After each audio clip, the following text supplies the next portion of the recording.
Good morning to all. Good morning, ma'am. Good morning, ma'am. Good morning. Good morning. അപ്പോൾ നമ്മൾ കഴിഞ്ഞ ക്ലാസ്സിൽ എന്തൊക്കെയായിരുന്നു പഠിച്ചിരുന്നത്?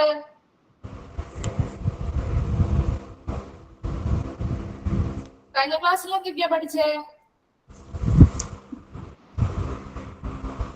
History of hospital. History of hospitals അല്ലെ. ഇൻട്രൊഡക്ഷനും പഠിച്ചില്ലേ? നമ്മൾ 2 ചാപ്റ്ററാണ് ഡിസ്കസ് ചെയ്തത് അല്ലെ. ഇൻട്രൊഡക്ഷൻ കഴിഞ്ഞു, ഹിസ്റ്ററി ഓഫ് ഹോസ്പിറ്റൽസ് നമ്മൾ സ്റ്റാർട്ട് ചെയ്തു അല്ലെ. അപ്പോ എന്താണ് ഇൻട്രൊഡക്ഷനില് ഹോസ്പിറ്റൽസ് എന്ന് പറയുന്ന വേർഡ് ഏത് വേർഡിൽ നിന്നുമാണ് ഒറിജിനേറ്റ് ചെയ്തിരിക്കുന്നത്? ഒരാളൊന്ന് പറയാമോ? Latin. ഷിബിത. Hosps. ഹോസ്പ്സ് എന്ന് പറയുന്ന വേർഡിൽ നിന്നുമാണ് ഒറിജിനേറ്റ് ചെയ്തിരിക്കുന്നത് അല്ലെ. അതിന്റെ മീനിങ്സ് ഒക്കെ പഠിച്ചില്ലേ? നമ്മള് പഠിച്ചില്ലേ? പഠിച്ചു. ഡെഫിനിഷൻസും പഠിച്ചു അല്ലെ. വേൾഡ് ഹെൽത്ത് ഓർഗനൈസേഷന്റെ ഡെഫിനിഷനും പഠിച്ചു, മറ്റു ഡെഫിനിഷൻസും ഒക്കെ പഠിച്ചു അല്ലെ. അതിൽ അത്രയും മാത്രമേ ഇമ്പോർട്ടന്റ് ആയിട്ട് പഠിക്കേണ്ടത് അല്ലെങ്കിൽ നോക്കേണ്ടതായിട്ടുള്ളൂ കേട്ടോ. ദെൻ രണ്ടാമത്തെ ചാപ്റ്റർ നമ്മൾ ഹിസ്റ്ററി ഓഫ് ഹോസ്പിറ്റൽസ് തുടങ്ങി അല്ലെ. അപ്പൊ ഹിസ്റ്ററി ഓഫ് ഹോസ്പിറ്റൽസില് ഏത് പീരീഡ് ആണ് നമ്മൾ ആദ്യം നോക്കിയത്? ഏത് പീരീഡ് ആയിരുന്നു? ഏത് പീരീഡ് ആണ്? Mesopotamia. അത് ഏത് കാലഘട്ടത്തിലെയാണ്? BC 500 AD. BC 500 AD കാലഘട്ടത്തിലാണ് മെസപ്പൊട്ടേമിയൻ ഹോസ്പിറ്റൽസിനെ പറ്റി നമ്മൾ പഠിച്ചത് അല്ലെ. അപ്പൊ നമ്മള് 3 ഹോസ്പിറ്റൽസിനെ പറ്റി അല്ലേ കഴിഞ്ഞ ദിവസം ഡിസ്കസ് ചെയ്തത്? 3 അല്ലേ പഠിച്ചേ? Yes, ma'am. ഓക്കെ. അപ്പോ എന്താണ് ഹിപ്പോക്രാറ്റസ് എന്ന് പറയുന്ന ആരാണ്? അഞ്ജു ജോബിൻ എന്ന് പറഞ്ഞ ഹിപ്പോക്രാറ്റസ് ആരായിരുന്നു അദ്ദേഹം?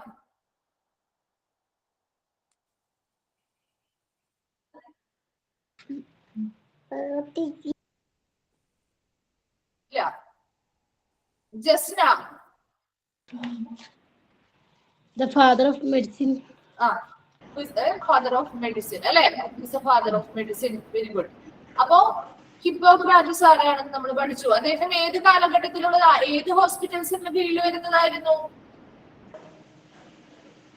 Greek hospitals. ഗ്രീക്ക് ഹോസ്പിറ്റൽസ് ആയിരുന്നോ? ആണോ? മെസപ്പൊട്ടേമിയയിലാണോ? കൺഫ്യൂഷൻ ആയ? Greek hospital. അതെന്താ അങ്ങനെ ഉറപ്പിച്ച് ചോദിക്കുമ്പോ പറയാൻ പഠിക്കുന്നത്? വ്യക്തമായിട്ട് പഠിക്കാത്തത് കൊണ്ടാണോ? വ്യക്തമായിട്ട് പഠിക്കാത്തത് കൊണ്ടാണോ? അങ്ങനെ ഒരു കൺഫ്യൂഷൻ വരാൻ പാടില്ല കേട്ടോ. അപ്പൊ ഇതുപോലെ ഹിപ്പോക്രാറ്റസ് അങ്ങനെ ഒരു ക്വസ്റ്റ്യൻ വന്നു കഴിഞ്ഞാൽ നിങ്ങൾക്ക് ഏത് ഹോസ്പിറ്റലിന്റെ കീഴിലാണ് നമ്മൾ അദ്ദേഹത്തെ പഠിച്ചത് എന്നുള്ളത് ഓർമ്മ വേണം. ഓക്കെ. മെസപ്പൊട്ടേമിയൻ ഹോസ്പിറ്റൽസില് എന്താണ് മെസപ്പൊട്ടേമിയയുടെ പ്രത്യേകത? എന്താണ് മെസപ്പൊട്ടേമിയയുടെ പ്രത്യേകത? മെഡിസിൻ ഫസ്റ്റ് അപ്പിയറൻസ് കൊണ്ടുവന്നു മെസപ്പൊട്ടേമിയയില്. ശരിയാണ്. മെഡിസിൻ ഫസ്റ്റ് അപ്പിയർ ചെയ്തത് മെസപ്പൊട്ടേമിയയിലാണ്. ഇനി അവിടെ ഡോക്ടേഴ്സിന്റെ പ്രാക്ടീസിന് വേണ്ടി ഉപയോഗിച്ചിരുന്ന റൂൾ ഏതായിരുന്നു? ഹമ്മുറാബി കോഡ് ആയിരുന്നു. Very good. റോമൻ ഹോസ്പിറ്റലിനെ എടുക്കുകയാണെങ്കിൽ ആ റോമൻ ഹോസ്പിറ്റലിന്റെ പ്രത്യേകതകൾ എന്തായിരുന്നു? റോമൻ ഹോസ്പിറ്റലിന്റെ ഒരു സ്ഥാപനമായിട്ട് ഹോസ്പിറ്റൽ. വൈഷ്ണവി എന്ന് പറഞ്ഞ വൈഷ്ണവി.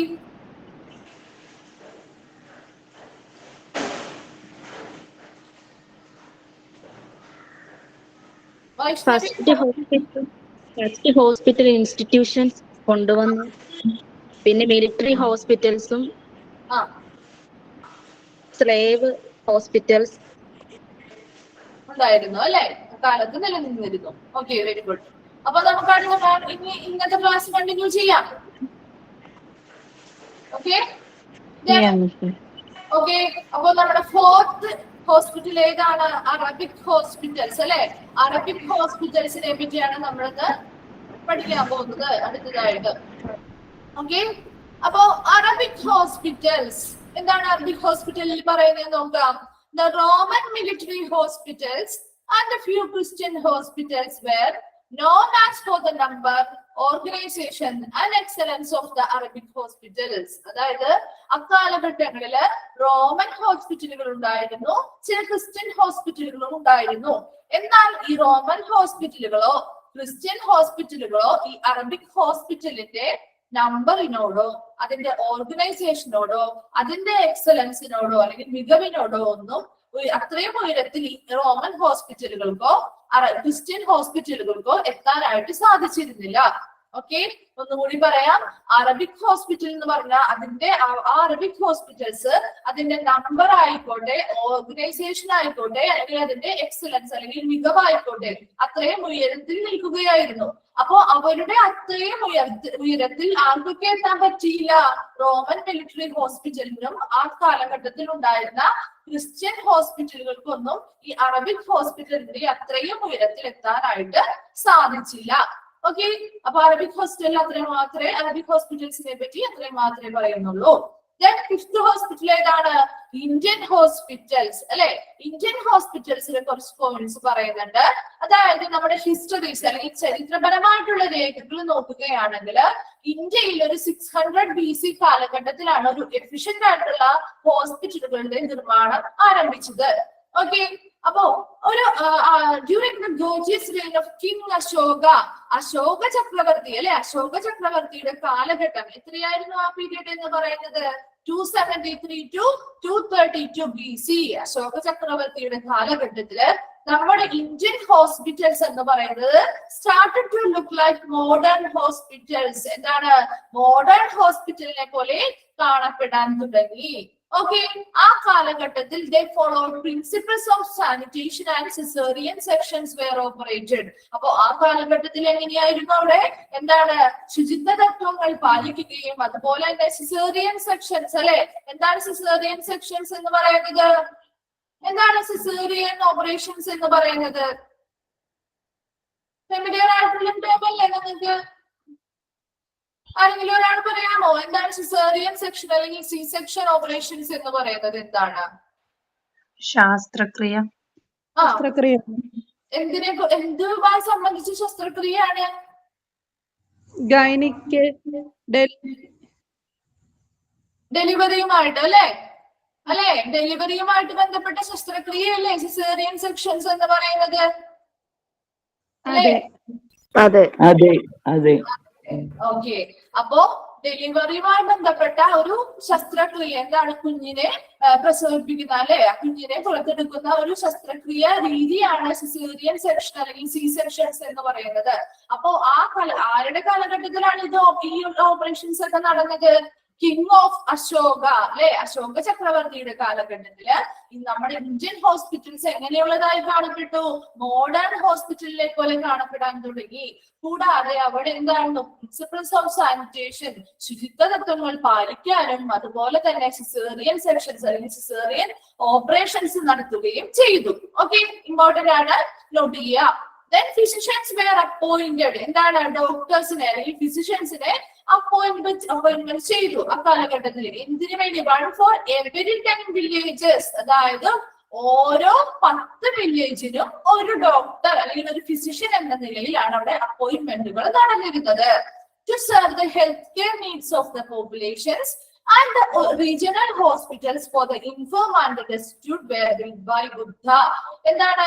ഫിസിഷ്യൻസിനെ നമ്മൾ അപ്പോയിന്റ് ചെയ്തു എന്ന് പറഞ്ഞു, അല്ലെങ്കിൽ ഡോക്ടേഴ്സിനെ നമ്മൾ അപ്പോയിന്റ്മെന്റ് ചെയ്തു. എങ്ങനെയാണ്?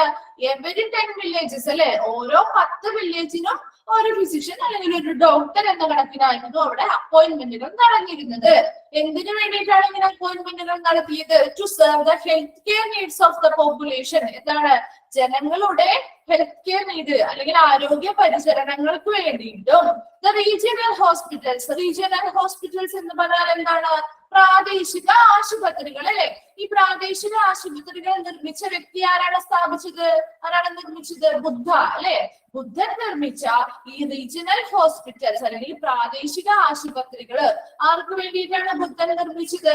Four the infirm and the destitute, അതായത് ദുർബലരായവർക്കും അഗതികളായവർക്കും ഒക്കെയുള്ള വേണ്ടിയിട്ട് ഒരു പ്രാദേശിക ആശുപത്രി ബുദ്ധൻ നിർമ്മിച്ചു. ഈ പ്രാദേശിക ആശുപത്രിയിലെ ആരോഗ്യ പരിചരണത്തിനും എന്താണ് സാധാരണ ജനങ്ങളുടെ അല്ലാത്ത മറ്റു ജനങ്ങളുടെ ആരോഗ്യ പരിചരണങ്ങളും ഒക്കെ പ്രൊവൈഡ് ചെയ്യാൻ വേണ്ടിയിട്ടാണ് എന്തെന്ന് പറയുന്നത് ഇങ്ങനെയുള്ള ഫിസിഷ്യൻസിനെ അല്ലെങ്കിൽ ഡോക്ടേഴ്സിനെ അപ്പോയിന്റ്മെന്റ് നടത്തിയത്. ഓക്കെ, അപ്പൊ ഇന്ത്യൻ ഹോസ്പിറ്റൽസ് ഒന്നുകൂടി പറയാം. ഇന്ത്യൻ ഹോസ്പിറ്റൽസ് എന്ന് പറയുന്നത് നമ്മുടെ ചരിത്രപരമായിട്ടുള്ള രേഖകൾ നോക്കുകയാണെങ്കിൽ 600 BC കാലഘട്ടത്തിലാണ് ഇന്ത്യയിൽ ഒരു എഫിഷ്യന്റ് ആയിട്ടുള്ള ഹോസ്പിറ്റലുകൾ നിർമ്മാണം തുടങ്ങിയത്. അതാണ് ചരിത്രപരമായ രേഖകളിൽ നമുക്ക് കാണാൻ സാധിക്കുന്നത്. ഇനി ആരുടെ കാലഘട്ടത്തില്? കിങ് ഓഫ് അശോക ചക്രവർത്തിയുടെ കാലഘട്ടമാണ് 273 to 232 BC എന്ന് പറയുന്ന കാലഘട്ടം. ഈ കാലഘട്ടത്തില് നമ്മുടെ ഇന്ത്യൻ ഹോസ്പിറ്റൽസ് മോഡേൺ ഹോസ്പിറ്റൽസിനെ പോലെ കാണപ്പെടാൻ തുടങ്ങി. കാരണം അത്രയധികം വ്യത്യാസങ്ങള് ആ ഒരു ഫീൽഡിൽ ഉണ്ടായത് കൊണ്ടാണ് അല്ലെ. ഇനി ഈ അശോക ചക്രവർത്തിയുടെ കാലഘട്ടത്തില് എന്താണ് അദ്ദേഹത്തിന്റെ ആ കാലഘട്ടത്തിലെ ഹോസ്പിറ്റലുകളില് പ്രിൻസിപ്പിൾസ് ഓഫ് സാനിറ്റേഷൻ, ശുചിത്വ തത്വങ്ങൾ പാലിക്കുകയും ആൻഡ് സിസേറിയൻ സെക്ഷൻ അല്ലെങ്കിൽ സി സെക്ഷൻ ഓപ്പറേഷൻസ് നടത്തപ്പെടുകയും ചെയ്തിരുന്നു. Then physicians were appointed, അല്ലെ, 1 for every 10 villages. ഓരോ 10 വില്ലേജിലും ഒരു ഫിസിഷ്യൻ അല്ലെങ്കിൽ ഒരു ഡോക്ടർ എന്ന കണക്കിന് അവിടെ അപ്പോയിന്റ്മെന്റുകൾ നടന്നു. എന്തിനു വേണ്ടിയിട്ടാണ് ഇങ്ങനെ അപ്പോയിന്റ്മെന്റുകൾ നടന്നത്? To serve the health care needs of the population, അല്ലെ, ജനങ്ങളുടെ ആരോഗ്യ പരിചരണത്തിനും ബുദ്ധൻ നിർമ്മിച്ച റീജിയണൽ ഹോസ്പിറ്റൽ അല്ലെങ്കിൽ പ്രാദേശിക ആശുപത്രികൾ, ദുർബലരായവർക്കും അഗതികൾക്കും വേണ്ടിയിട്ടുള്ള പ്രാദേശിക ആശുപത്രിയിലെ ആരോഗ്യ പരിചരണത്തിനും വേണ്ടിയാണ് ഇങ്ങനെ എന്താണ് ഫിസിഷ്യൻസിനെ അല്ലെങ്കിൽ ഡോക്ടേഴ്സിനെ അവിടെ അപ്പോയിന്റ്മെന്റുകൾ നടത്തിയിരുന്നത്. ഓക്കെ, ക്ലിയർ ആയോ? ക്ലിയർ ആണ്. ഓക്കെ, അപ്പൊ നമുക്ക് അടുത്ത ഭാഗം, അടുത്ത പീരീഡ് ആണ് നമ്മൾ പഠിക്കാൻ പോകുന്നത്. Hospitals of middle age. എന്താണ് മിഡിൽ ഏജ് എന്ന് പറയുന്നത്? മധ്യകാലഘട്ടം, അല്ലെ.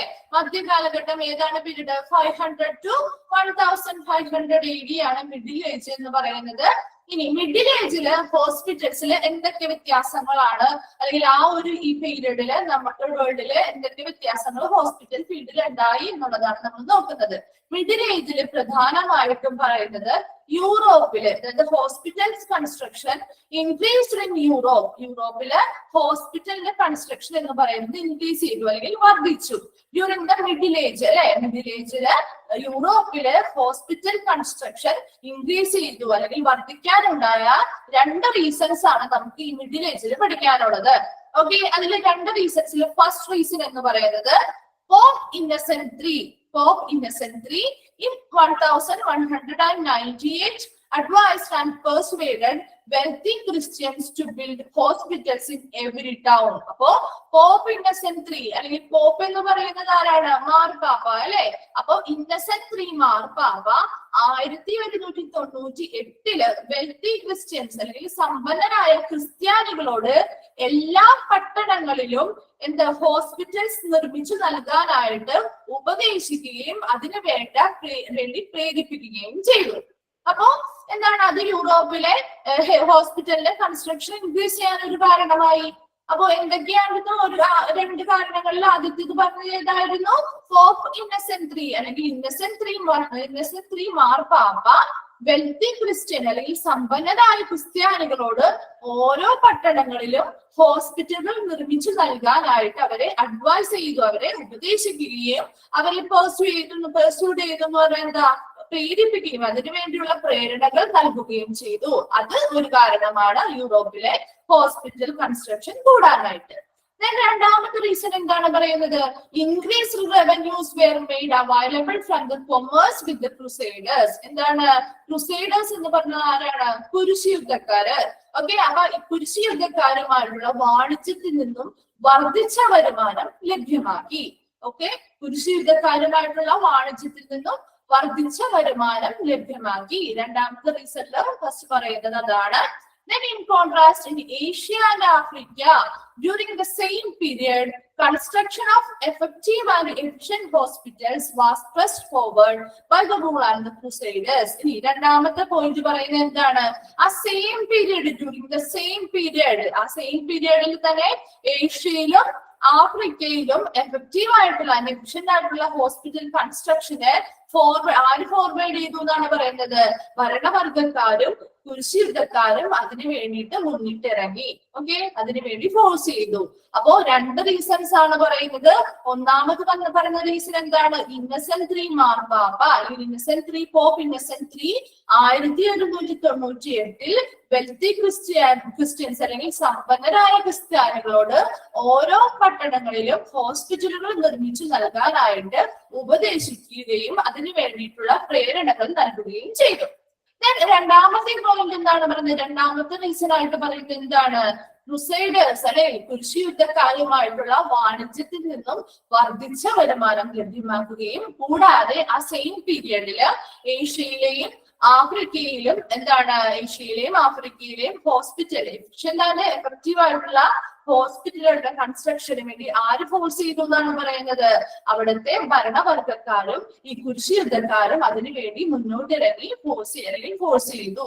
ഓക്കെ, അപ്പൊ 2 റീസൺസ് ആണ് പറയുന്നത്. ഇതിന് 2 റീസൺസ് ആണ്. മിഡിൽ ഏജ് അല്ലെങ്കിൽ മധ്യകാലഘട്ടത്തില് യൂറോപ്പില് ഹോസ്പിറ്റൽ കൺസ്ട്രക്ഷൻസ് കൂടാനായിട്ടുള്ള 2 റീസൺസ് ആണ് പറയുന്നത്.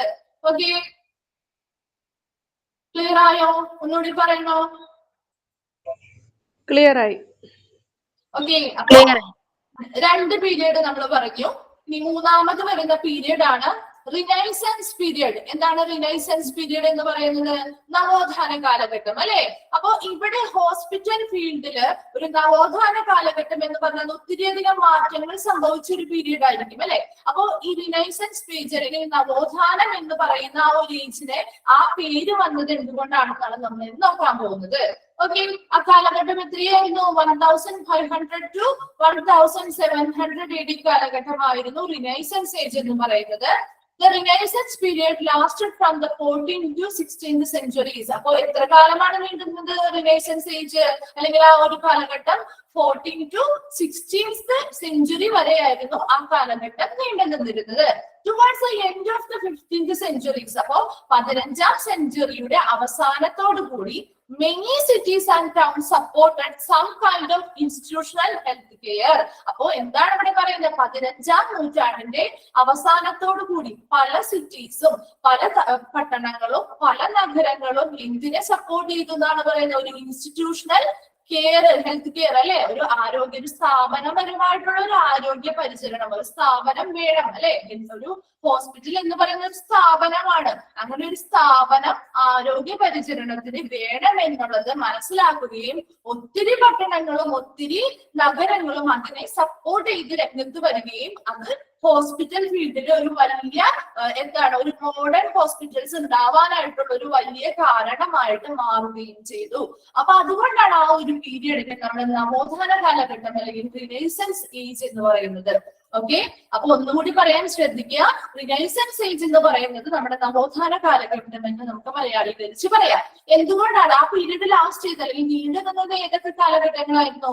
14th to 16th centuries വരെയായിരുന്നു.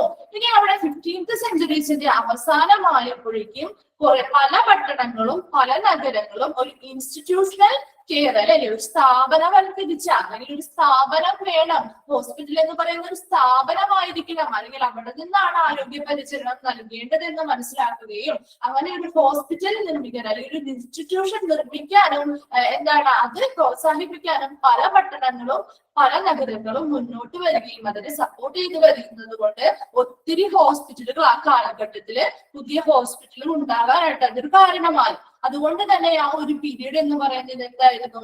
റിനൈസൻസ് ഏജ് ആയി അല്ലെ. ഒത്തിരി മാറ്റങ്ങൾ, ഒത്തിരി ഹോസ്പിറ്റൽ ഫീൽഡിൽ വ്യത്യാസങ്ങൾ സംഭവിച്ച ആ ഒരു കാലഘട്ടം ആയതുകൊണ്ടാണ് അതിനെ റിനൈസൻസ് ഏജ് എന്ന് പറയുന്നത്. ഓക്കെ, അടുത്ത പീരീഡ് ഏതാണ്? മോഡേൺ പീരീഡ് അല്ലെ. മോഡേൺ പീരീഡ് വരുമ്പോ എന്തായിരിക്കും മോഡേൺ പീരീഡിന്റെ കാലഘട്ടം? 1750 to 1950 AD ആണ് അതിന്റെ പീരീഡ് എന്ന് പറയുന്നത്. മോഡേൺ പീരീഡ് എന്ന് പറഞ്ഞാൽ എന്താണ്? ഹോസ്പിറ്റൽസ് ഒക്കെ എങ്ങനെയായി? ഒത്തിരി അധികം വ്യത്യാസങ്ങളൊക്കെ നടന്ന് മോഡേൺ ആയി അല്ലെ. പുതിയ നമ്മുടെ കുറെ ഫെസിലിറ്റീസും കാര്യങ്ങളും ഒക്കെ ആഡ് ചെയ്ത് കൊടുക്കും. അപ്പൊ മോഡേൺ ആയിട്ടുള്ള ഹോസ്പിറ്റൽസ് ഒക്കെ ആയി. അപ്പൊ അതിൽ മോഡേൺ പീരീഡിൽ പ്രധാനമായിട്ട് പറയുന്ന ഫസ്റ്റ് പോയിന്റ് ഇമ്പോർട്ടന്റ് ആണ്. നോക്കുക, the first incorporated hospital in America was the Pennsylvania Hospital in Philadelphia. എന്താണ് പറയുന്നത്? മോഡേൺ ഹോസ്പിറ്റൽ, മോഡേൺ പീരിയഡിൽ പറയുന്നത് അമേരിക്കയിലെ ആദ്യ ഇൻകോർപ്പറേറ്റഡ് ഹോസ്പിറ്റൽസ്. എന്താണ് ഇൻകോർപ്പറേറ്റഡ് ഹോസ്പിറ്റൽസ് എന്ന് പറയുന്നത്? സംയോജിത ആശുപത്രി എന്നാണ് അതിന്റെ അർത്ഥം. അതായത് ഒത്തിരി, ഇപ്പൊ നമ്മുടെ ഹോസ്പിറ്റലുകൾ എങ്ങനെയാണ്? മോഡേൺ ഹോസ്പിറ്റൽ ഒത്തിരി ഡിപ്പാർട്ട്മെന്റുകൾ കൂടിയിട്ടാണല്ലേ ഒരു ഹോസ്പിറ്റൽ എന്ന് പറയുന്നത്. അപ്പൊ അതുപോലെ തന്നെ ഒത്തിരി ഡിപ്പാർട്ട്മെന്റുകൾ സംയോജിച്ചുകൊണ്ടുള്ള ഹോസ്പിറ്റലാണ് ഇൻകോർപ്പറേറ്റഡ് ഹോസ്പിറ്റൽസ് എന്ന് പറയുന്നത്. അപ്പൊ അങ്ങനെ ഒത്തിരി ഡിപ്പാർട്ട്മെന്റുകൾ ഒരുമിച്ച് ചേർന്ന സംയോജിച്ചുകൊണ്ടുള്ള അമേരിക്കയിലെ ആദ്യ ഹോസ്പിറ്റലാണ് എന്തെന്ന് പറയുന്നത്? ഫിലാഡൽഫിയയിലെ പെനിസിൽവാനിയ ഹോസ്പിറ്റൽ. ഇമ്പോർട്ടന്റ് ആണ്, എപ്പോഴും ക്വസ്റ്റ്യൻ വരുന്ന ഒരു ഭാഗമാണ്. അപ്പൊ എന്താണ് ഫിലാഡൽഫിയയിലെ പെനിസിൽവാനിയ ഹോസ്പിറ്റലിന്റെ പ്രത്യേകത എന്താണ്? ആദ്യത്തെ ഫസ്റ്റ് ഇൻകോർപ്പറേറ്റഡ് ആയിട്ടുള്ള അമേരിക്കയിലെ ഹോസ്പിറ്റലാണ് പെൻസിൽവാനിയ ഹോസ്പിറ്റൽ എന്ന് പറയുന്നത്. ഓക്കെ, രണ്ടാമത്തെ പോയിന്റ് എന്താ പറയുന്നത്? Massive government involvement in health care began in 1926 with the return of war heroes from the World War I. അതായത് 1926 വേൾഡ് വാർ 1, അതായത് ഒന്നാം ലോക മഹായുദ്ധത്തിലെ ഹീറോസിന്റെ തിരിച്ചുവരവോട് കൂടിയാണ് ആരോഗ്യ പരിചരണം അല്ലെങ്കിൽ ഹെൽത്ത് കെയറില് ഗവൺമെന്റിന്റെ ഒരു മാസീവ് ഇൻവോൾവ്മെന്റ് അല്ലെങ്കിൽ ഒരു വലിയ രീതിയിലുള്ള ഇടപെടലുകൾ ഉണ്ടാകുന്നത്. ഒന്നുകൂടി പറയാം, എന്താണ്? 1926 വേൾഡ് വാർ 1, ഒന്നാം ലോക മഹായുദ്ധത്തിലെ ഹീറോസിന്റെ തിരിച്ചുവരവോട് കൂടിയാണ് ആരോഗ്യ പരിചരണത്തില് അവിടുത്തെ ഗവൺമെന്റിന്റെ ഒരു മാസീവ് ഇടപെടൽ അല്ലെങ്കിൽ ഒരു വലിയ രീതിയിലുള്ള ഇടപെടൽ അല്ലെങ്കിൽ ഇൻവോൾവ്മെന്റ് ഉണ്ടായിരിക്കുന്നത് എന്നാണ് രണ്ടാമത്തെ പോയിന്റ് പറയുന്നത്. അപ്പൊ ഏതൊക്കെയാണ് നമ്മൾ പറഞ്ഞത്? 2 പോയിന്റ്, റിനൈസൻസ് ഏജ് പറഞ്ഞു, മോഡേൺ പീരീഡ് പറഞ്ഞു അല്ലെ? അപ്പൊ ക്ലിയർ ആയോ? അത് റിപ്പീറ്റ് ചെയ്യേണ്ടതുണ്ടോ? ഓക്കെ, അപ്പോ അത്രയുമാണ് നമ്മുടെ പീരിയഡ്സ് പറയുന്നത്. അപ്പൊ ഏതൊക്കെ പീരിയഡ്സ് നമ്മൾ ആദ്യം പഠിച്ച? ഹോസ്പിറ്റൽസ് ഓഫ് ഏർലി എറ BC 500 AD പഠിച്ചു അല്ലെ? അത് കഴിഞ്ഞ് രണ്ടാമത് പഠിച്ചത് മിഡിൽ ഏജ് ആണ് അല്ലെ? Middle age hospitals of middle ഏജിന് 2 റീസൺസ് പഠിച്ചു. ദെൻ മൂന്നാമത്തത് ഏത് പീരീഡ് ആയിരുന്നു? റിനൈസൻസ് ഏജ് ആയിരുന്നു. അതിനുശേഷം മോഡേൺ പീരീഡ് ആയി അല്ലെ? മോഡേൺ പീരീഡ് ആയി. ഇത്രയും പീരിയഡ്സ് ആണ് നമുക്ക് പഠിക്കാനുള്ളത്. ഇനി അടുത്തതായിട്ട് നമ്മൾ പഠിക്കാൻ പോകുന്നത് ഏതാണ്? Hospital evolution. എന്താണ് എവല്യൂഷൻ എന്ന് പറയുന്നത്? എവല്യൂഷൻ എന്താ? എന്താണ് എവല്യൂഷൻ എന്ന് പറയുന്നത്? പരിണാമങ്ങൾ. ശരിയാണ്, പരിണാമങ്ങളാണ്. അപ്പൊ ഇവിടെ ഹോസ്പിറ്റൽ എവല്യൂഷൻ എന്ന് പറഞ്ഞാൽ എന്താ? ഹോസ്പിറ്റൽ മേഖലയിൽ വന്ന പരിണാമങ്ങൾ അല്ലെ? അപ്പൊ ഇവിടെ ഇൻഡിപെൻഡൻസ് എന്താണ്? ഇൻഡിപെൻഡൻസ്, പ്രീ ഇൻഡിപെൻഡൻസ് ആണല്ലേ? അപ്പൊ ഇൻഡിപെൻഡൻസിന് മുൻപ് അല്ലെങ്കിൽ സ്വാതന്ത്ര്യത്തിന് മുൻപ്, ഇന്ത്യ സ്വതന്ത്രമാകുന്നതിന് മുൻപ് നമ്മുടെ ഇന്ത്യയില് ഹോസ്പിറ്റൽ ഫീൽഡിൽ എന്തൊക്കെ വ്യത്യാസങ്ങൾ, എന്തൊക്കെ പരിണാമങ്ങൾ നടന്നു? ഈ ഹോസ്പിറ്റൽ എന്ന് പറയുന്നത് ഏതൊക്കെ ഘട്ടങ്ങളാണ്? ആ ഇൻഡിപെൻഡൻസിന് മുൻപ് എന്തൊക്കെ ഘട്ടങ്ങളിലൂടെയാണ് ഹോസ്പിറ്റലിന്റെ ഹിസ്റ്ററി കടന്നു പോകുന്നത് എന്നാണ് നമ്മൾ ഇതിൽ നോക്കാൻ പോകുന്നത്. അപ്പൊ ഒന്നാമത്തെ ഫസ്റ്റ് പോയിന്റ് നോക്കിയേ. Provision of institutional care to the sick was considered as professional and spiritual by early rulers. എന്താണ്? ആദ്യകാല ഭരണാധികാരികൾ അല്ലെ? അപ്പൊ നമ്മൾ ആ ഒരു കാലഘട്ടം വഴിയാണ് പഠിക്കുന്നത്. ഓരോ കാലഘട്ടത്തിലും എന്തൊക്കെയാണ് ഇന്ത്യയിലെ ഓരോ കാലഘട്ടത്തെ കുറിച്ചാണ് പറയുന്നത് കേട്ടോ. അപ്പോ ഇന്ത്യയിലെ ആദ്യകാല ഭരണാധികാരികൾ അല്ലെങ്കിൽ റൂളേഴ്സ് അല്ലെങ്കിൽ ഭരണവർഗത്തിൽപ്പെട്ടവർക്ക് എങ്ങനെയായിരുന്നു അവര് കൺസിഡർ ചെയ്തിരുന്നത്? ഒരു സിക്കായിട്ട് അല്ലെങ്കിൽ ഒരു രോഗബാധിതരായ അവർക്കുള്ള ഒരു ഇൻസ്റ്റിറ്റ്യൂഷണൽ കെയർ കൊടുക്കണം അല്ലെ? ഒരു ആരോഗ്യ പരിചരണം കൊടുക്കണം. അത് എങ്ങനെ വേണമെന്നായിരുന്നു അവർ കൺസിഡർ ചെയ്തിരുന്നത്? പ്രൊവിഷണൽ ആൻഡ് സ്പിരിച്വൽ ആയിരിക്കണം. എന്താണ്? ആത്മീയവും താൽക്കാലികവുമായിട്ടുള്ള ഒരു ഇൻസ്റ്റിറ്റ്യൂഷണൽ കെയർ ആയിരിക്കണം അവർക്ക് കൊടുക്കേണ്ടത് എന്നായിരുന്നു ആദ്യകാല ഭരണാധികാരികള് വിചാരിച്ചിരുന്നത് അല്ലെങ്കിൽ കണക്കാക്കപ്പെട്ടിരുന്നത്. ഓക്കെ, അപ്പൊ ഒന്നാമത്തെ പോയിന്റ് എന്താണ്? ആദ്യകാല ഭരണാധികാരികൾ അല്ലെ? അവര് രോഗബാധിതരായവർക്ക് പരിചരണങ്ങൾ പ്രൊവൈഡ് ചെയ്യണം അല്ലെ? അങ്ങനെ പരിചരണങ്ങൾ പ്രൊവൈഡ് ചെയ്യേണ്ടത് എങ്ങനെയായിരുന്നു എന്നാണ് കണക്കാക്കപ്പെട്ടിരുന്നത്? പ്രൊഫഷണൽ ആൻഡ് സ്പിരിച്വൽ, അതായത് ആത്മീയവും താൽക്കാലികവുമായിട്ടുള്ള പരിചരണങ്ങളാണ് നൽകേണ്ടത് എന്നാണ് കണക്കാക്കപ്പെട്ടിരുന്നത്. ഓക്കെ, രണ്ടാമത്തെ എന്താ പറയുന്നത്? അക്ഷയ എന്ന് പറയുന്ന ഒരു മുനിയാണ്. അദ്ദേഹം ഒരു മഹർഷിയാണ്. The first Indian physician. Okay, the first Indian physician ആരാണ്? And teacher, first Indian physician and teacher എന്നൊരു ക്വസ്റ്റ്യൻ ചോദിച്ചാൽ ആരായിരിക്കും? അക്ഷയ. ഓക്കെ, ഇമ്പോർട്ടന്റ് ആണ്. അവർ 3 പേരുടെയും പേരുകൾ, 3 പേരെ പറ്റി നമ്മൾ പഠിക്കുന്നുണ്ട്. 3 പേരും ഇമ്പോർട്ടന്റ് ആണ് കേട്ടോ. എപ്പോഴും ക്വസ്റ്റ്യൻസ് റിപ്പീറ്റ് ആയിട്ട് ക്വസ്റ്റ്യൻസ് വരുന്ന ഒരു ഏരിയ ആണ്. അപ്പോ അക്ഷയ എന്ന് പറയുന്നത് ആരാണ്? The first Indian physician and teacher who lived in the University of Takshashila. എന്താണ്? തക്ഷശില യൂണിവേഴ്സിറ്റിയിൽ ജീവിച്ചിരുന്ന ആദ്യ ഇന്ത്യൻ ഫിസിഷ്യനും ടീച്ചറുമായിരുന്നു അക്ഷയ എന്ന് പറയുന്നത്. ഓക്കെ, അക്ഷയ ആരാണ്? അപ്പോ the first Indian physician and teacher who lived in the University of Takshashila. Takshashila യൂണിവേഴ്സിറ്റിയിൽ ജീവിച്ചിരുന്ന ആദ്യ ഇന്ത്യൻ ഫിസിഷ്യനും ടീച്ചറുമായിരുന്നു അക്ഷയ എന്ന് പറയുന്നത്. ഇനി ഈ അക്ഷയ, സുശ്രുത, ചരക, ഒരു 3 വ്യക്തികളുണ്ട്. അക്ഷയ, സുശ്രുത, ചരക. ഓക്കെ, ഇവർ 3 പേരും കൂടിയാണ് എന്ത്? ആയുർവേദം സ്ഥാപിച്ചത്.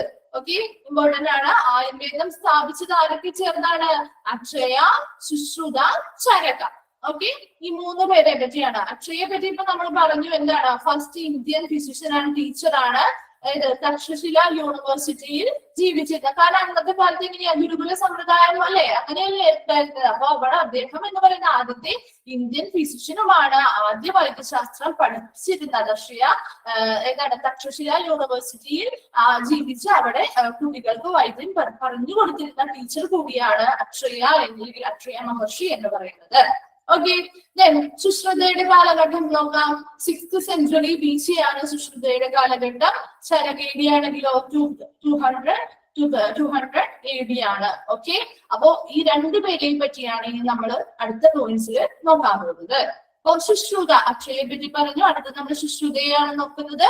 Sushruta is A father of surgery. ഇവർക്ക് 3 പേർക്കും എന്താണ് ഇമ്പോർട്ടന്റ് ആണെങ്കിൽ 3 പേരും, ഈ 3 പേർക്കും ഓരോ പ്രത്യേകതകളുണ്ട്. ഓക്കെ, അപ്പൊ അക്ഷയ എന്ന് പറഞ്ഞാൽ ആരായിരുന്നു? ഫസ്റ്റ് ഇന്ത്യൻ ഫിസിഷ്യൻ ആയിരുന്നു അല്ലെ? ആദ്യ ഇന്ത്യൻ ഫിസിഷ്യൻ ആരാണെന്ന് ചോദിച്ചാൽ ആരാണത്? അക്ഷയയാണ്. ഓക്കെ, രണ്ടാമത്തത് ആരാണ്? സുശ്രുത. എന്താണ് സുശ്രുതയുടെ പ്രത്യേകത? He's the father of surgery അല്ലെ? ശസ്ത്രക്രിയയുടെ പിതാവ് എന്നറിയപ്പെടുന്നത് ആരാണ്? Sushruta. He's the father of surgery. Then ancient Indian surgeon. അദ്ദേഹം ആരാണ്? ancient Indian surgeon known for his outstanding operation and techniques. Okay, അപ്പോ അദ്ദേഹം പുരാതന ഇന്ത്യൻ സർജൻ ആണ് അല്ലെ? ശസ്ത്രക്രിയ വിദഗ്ധനാണ്. ആരെന്ന് പറയുന്നത്? സുശ്രുത എന്ന് പറയുന്നത്. അദ്ദേഹത്തിന്റെ ഔട്ട്സ്റ്റാൻഡിംഗ് ആയിട്ടുള്ള ഓപ്പറേഷൻസും ടെക്നിക്കുകളും ഒക്കെ കാരണമാണ് അദ്ദേഹം എങ്ങനെയുള്ളതായി മാറിയത്? ഫാദർ ഓഫ് സർജറി എന്ന് പറയുന്നത്. കാരണം അദ്ദേഹം സർജറി അല്ലെങ്കിൽ ശസ്ത്രക്രിയ ഫീൽഡിൽ ഒരുപാട് കോൺട്രിബ്യൂഷൻസ് നടത്തിയ ഒരു വ്യക്തിയായതുകൊണ്ട് അദ്ദേഹത്തെ ഫാദർ ഓഫ് സർജറി എന്ന് നമ്മൾ അറിയപ്പെടുന്നു. And for his influential dissertation, അതായത് അദ്ദേഹത്തിന്റെ പ്രസിദ്ധമായ ഒരു പ്രബന്ധമുണ്ട്. അതാണ് സുശ്രുത സംഹിത എന്ന് പറയുന്നത്. ഓക്കെ, സുശ്രുത സംഹിത നോട്ട് ചെയ്ത് വെക്കുക, ഇമ്പോർട്ടന്റ് ആണ്. സുശ്രുത സംഹിത. ഓക്കെ, ആരുടെ പ്രസിദ്ധമായ പ്രബന്ധമാണത്? സുശ്രുതയുടെ അല്ലെ? സുശ്രുതയുടെ പ്രസിദ്ധമായ പ്രബന്ധമാണ് സുശ്രുത സംഹിത എന്ന് പറയുന്നത്. ഇനി എന്താണ് സുശ്രുത സംഹിത എന്ന് പറയുന്നത്? The main origin of knowledge about surgery in ancient India. അപ്പോ ഈ സുശ്രുത സംഹിത എന്ന് പറയുന്ന പ്രബന്ധത്തില് എന്തിനെ കുറിച്ചാണ് പറയുന്നത്? പുരാതന ഇന്ത്യയിലെ സർജറി അല്ലെങ്കിൽ ശസ്ത്രക്രിയയെ കുറിച്ചുള്ള അറിവുകൾ പകർന്നു നൽകുന്ന അടിസ്ഥാന ഗ്രന്ഥമാണ് സുശ്രുത സംഹിത എന്ന് പറയുന്നത്. ഓക്കെ, അപ്പൊ ഇതിൽ നിന്ന് നമുക്ക് കണക്ട് ചെയ്ത് പഠിക്കാവുന്ന കാര്യമില്ലേ ഉള്ളൂ. അപ്പോ സുശ്രുത സംഹിത ആരായിരുന്നു? സുശ്രുത എന്ന് പറയുന്നത് അദ്ദേഹം ഫാദർ ഓഫ് സർജറി അല്ലെ? അല്ലെങ്കിൽ ശസ്ത്രക്രിയയുടെ പിതാവ് എന്നറിയപ്പെടുന്നു. അദ്ദേഹം സർജറിയിൽ ഒരുപാട് കോൺട്രിബ്യൂഷൻസും കുറെ ഓപ്പറേഷനുകളും കാര്യങ്ങളും എല്ലാം ആ ഫീൽഡിലേക്ക് ഒത്തിരി അധികം കോൺട്രിബ്യൂഷൻസ് കൊടുത്തൊരു വ്യക്തി ആയതുകൊണ്ട് തന്നെയാണ് അദ്ദേഹത്തെ ഫാദർ ഓഫ് സർജറി എന്നറിയപ്പെടുന്നത്. അദ്ദേഹത്തിന്റെ പ്രസിദ്ധമായ ഒരു പ്രബന്ധമാണ് എന്തെന്ന് പറയുന്നത്? സുശ്രുത സംഹിത എന്ന് പറയുന്നത്. ഇനി ഈ സുശ്രുത സംഹിതയിൽ എന്താണ് പറയുന്നത്?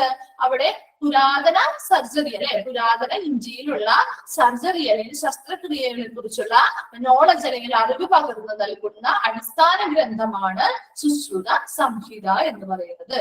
ഓക്കെ, അപ്പൊ നമ്മൾ രണ്ടുപേരുടെ പറഞ്ഞു, അക്ഷയയുടെ പറഞ്ഞു, സുശ്രുതയുടെ പറഞ്ഞു. ദെൻ മൂന്നാമത്തെ ആളാരാണ്? ചരക അല്ലെ? Charaka was one of the main contributors to Ayurveda. Charaka എന്ന് പറയുന്നത് ആരായിരുന്നു? ആയുർവേദത്തിന്റെ പ്രധാന കോൺട്രിബ്യൂഷൻസ്, ആയുർവേദത്തിലേക്ക് ഒത്തിരി അധികം സംഭാവനകൾ നൽകിയിരുന്ന ഒരു വ്യക്തിയായിരുന്നു ചരക എന്ന് പറയുന്നത്. Then എന്താണ് Ayurveda? Ayurveda is a system of medicine and lifestyle developed in ancient India. എന്താണ് Ayurveda? A system of medicine and lifestyle. എവിടെ ഡെവലപ്പ് ചെയ്തതാണ്? ആൻഷ്യന്റ് ഇന്ത്യയിൽ അല്ലെങ്കിൽ പുരാതന ഇന്ത്യയിൽ വികസിപ്പിച്ചെടുത്ത ഒരു ചികിത്സാ സമ്പ്രദായവും ജീവിത രീതിയുമാണ് ആയുർവേദ എന്ന് പറയുന്നത്. ഓക്കെ, ആയുർവേദ എന്ന് പറഞ്ഞാൽ എന്താണ്? പുരാതന ഇന്ത്യയില് വികസിപ്പിച്ചെടുത്ത ഒരു ചികിത്സാ സമ്പ്രദായവും ജീവിത രീതിയും ലൈഫ് സ്റ്റൈലുമാണ് എന്തെന്ന് പറയുന്നത്? ആയുർവേദ എന്ന് പറയുന്നത്. അപ്പോ ഈ ആയുർവേദയിലേക്ക് ഒത്തിരിയധികം കോൺട്രിബ്യൂഷൻസ് അല്ലെങ്കിൽ സംഭാവനകൾ നൽകിയ വ്യക്തിയാണ് ചരക എന്ന് പറയുന്നത്. ദെൻ അദ്ദേഹത്തിന്റെയും ഒരു പ്രസിദ്ധമായ വൈദ്യശാസ്ത്ര ഗ്രന്ഥമുണ്ട്. അതിനെ പറയുന്ന പേരാണ് ചരക സംഹിത. ഓക്കെ, സുശ്രുതന്റെ ഏതായിരുന്നു? സുശ്രുത സംഹിത. ഇവിടെയാണെങ്കിലോ ചരകൻ എഴുതിയ പ്രസിദ്ധമായ വൈദ്യശാസ്ത്ര ഗ്രന്ഥം ഏതാണ്? ചരക സംഹിത. ഓക്കെ, ആ പേരിൽ നിന്ന് തന്നെ കണക്ട് ചെയ്ത് പഠിക്കാം കേട്ടോ. അപ്പൊ ചരക സംഹിത, ആ ചരക സംഹിത എന്ന് പറയുന്ന ഗ്രന്ഥത്തിനും ചില പ്രത്യേകതകളുണ്ട് അല്ലെ? One of the basic text of classical Indian medicine and Ayurveda. എന്താണ് ചരക സംഹിതയിൽ പറയുന്നത്? ആയുർവേദത്തെ കുറിച്ച് പറയുന്നു. ക്ലാസിക്കൽ ഇന്ത്യൻ മെഡിസിൻ, പുരാതന ഇന്ത്യൻ മെഡിസിനെ പറ്റിയും ആയുർവേദത്തെ പറ്റിയും പറയുന്ന ഒരു ബേസിക് ടെക്സ്റ്റ് അല്ലെങ്കിൽ അടിസ്ഥാന ഗ്രന്ഥമാണ് ചരക സംഹിത എന്ന് പറയുന്നത്. രണ്ടും തമ്മിൽ മാറിപ്പോകരുത്. സുശ്രുത സംഹിതയാണെങ്കിൽ എന്തിനെ കുറിച്ചായിരുന്നു? ആൻഷ്യൻ ഇന്ത്യയിലെ സർജറീസിനെ കുറിച്ചുള്ളതായിരുന്നു അല്ലെ? സർജറീസിനെ കുറിച്ചുള്ള ബേസിക് നോളജ് നൽകുന്ന ഒരു ടെക്സ്റ്റ് ആയിരുന്നു സുശ്രുത സംഹിത എന്ന് പറയുന്നത്. ചരക സംഹിതയാണെങ്കിലോ ആയുർവേദത്തെ കുറിച്ചും ക്ലാസിക്കൽ ഇന്ത്യൻ മെഡിസിനെ കുറിച്ചും പറയുന്ന ഒരു ബേസിക് ടെക്സ്റ്റ് ആണ് ചരക സംഹിത. ഓക്കെ, ചരക സംഹിത എഴുതിയത് ആരാണ്? ചരകനും. സുശ്രുത സംഹിത എഴുതിയത് സുശ്രുതനും. അപ്പൊ രണ്ടുപേരുടെയും പേരുകളിൽ നിന്ന് തന്നെ കണക്ട് ചെയ്ത് പഠിക്കാം കേട്ടോ. അപ്പൊ 3 പേരുടെ പേര് പറഞ്ഞില്ല, നമ്മൾ പഠിച്ചില്ലേ? അക്ഷയ പഠിച്ചു. ആരായിരുന്നു Akshaya? First Indian physician and teacher ആയിരുന്നു അല്ലെ? ഇനി സുശ്രുത ആരായിരുന്നു? ഫാദർ ഓഫ് സർജറി അല്ലെ? Father of surgery. അദ്ദേഹത്തിന്റെ പ്രസിദ്ധമായിട്ടുള്ള ഗ്രന്ഥപ്രബന്ധമാണ് സുശ്രുത സംഹിത എന്ന് പറയുന്നത്. ചരകയാരായിരുന്നു? ആയുർവേദത്തിലേക്ക് പ്രധാന കോൺട്രിബ്യൂഷൻസ് നൽകിയ ഏറ്റവും മഹത്തരമായിട്ടുള്ള ഒരു വ്യക്തിയാണ് ചരക എന്ന് പറയുന്നത്. അദ്ദേഹത്തിന്റെ പ്രസിദ്ധമായ ഗ്രന്ഥമാണ് ചരക സംഹിത. ഈ ചരക സംഹിതയിൽ എന്തിനെ പറ്റിയൊക്കെ പറയുന്നേ? ആയുർവേദത്തെ കുറിച്ചും ക്ലാസിക്കൽ ഇന്ത്യൻ മെഡിസിനെ കുറിച്ചും പറയുന്ന പ്രസിദ്ധമായ ഒരു ബേസിക് ടെക്സ്റ്റ് ആണ് ചരക സംഹിത എന്ന് പറയുന്നത്. ഓക്കെ, സിക്സ്ത് പോയിന്റ് നോക്കിക്കേ. Can be traced back to Buddha and Ashoka. അപ്പോ അശോക കാലഘട്ടം കൊടുത്തിട്ട് 273 to 232 AD അല്ലെ? ബുദ്ധന്റെയും അശോകന്റെയും കാലഘട്ടത്തിലേക്ക് തിരിഞ്ഞു നോക്കാം നമുക്ക്. അപ്പൊ എന്തൊക്കെയായിരുന്നു ബുദ്ധന്റെയും അശോകന്റെയും കാലഘട്ടത്തിലേക്ക് തിരിഞ്ഞു നോക്കുമ്പോൾ? നമ്മൾ ഓൾറെഡി ഇന്ത്യൻ മെഡിസിനില്, ഇന്ത്യൻ ഹോസ്പിറ്റൽസിൽ നമ്മൾ ഓൾറെഡി ഇപ്പൊ ഡിസ്കസ് ചെയ്ത കാര്യമാണ് ബുദ്ധന്റെയും അശോകന്റെയും കാര്യം അല്ലെ? അപ്പൊ അതാകാരണം എനിക്കൊരു ഒരാള് പറഞ്ഞു തരാമോ? അശോക ചക്രവർത്തിയുടെ കാലഘട്ടത്തിൽ എന്തായിരുന്നു പ്രത്യേകത എന്ന്? ആരെങ്കിലും എനിവൺ?